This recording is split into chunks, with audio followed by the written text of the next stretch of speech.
নীলফামারীর ডিমলায় বাংলাদেশ জাতীয়তাবাদী দল বিএনপি ডিমলা উপজেলা শাখা ও সদর ইউনিয়নের উদ্যোগে ইফতার ও দোয়া মাহফিল অনুষ্ঠিত হয়েছে। ডিমলা ইসলামিয়া ডিগ্রি কলেজ মাঠে হওয়া এই ইফতার ও দোয়া মাহফিলে 10,000 মানুষের জন্য ইফতারের ব্যবস্থা করা হয়।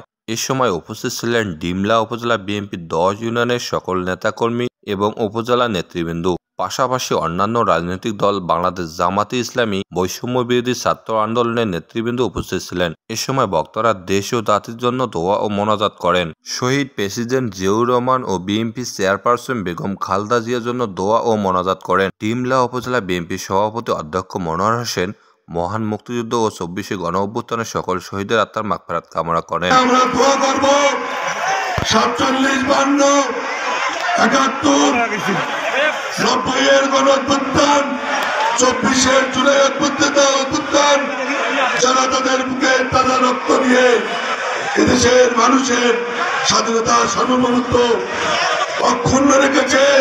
এ সময় ডিমলা ইসলামিয়া ডিগ্রি কলেজ মাঠে নারী পুরুষের উপস্থিতিতে কানায় কানায় মাঠ ভরে যায়। আওয়ামী লীগ শাসন আমলের দুঃসময়ের স্মৃতিগুলো স্মরণ করেন বক্তারা। এ সময় বক্তারা আওয়ামী লীগ শাসন আমলের দুঃসময়ের স্মৃতিগুলো স্মরণ করেন এবং আগামীর বাংলাদেশে শান্তি ও মঙ্গল কামনা করেন।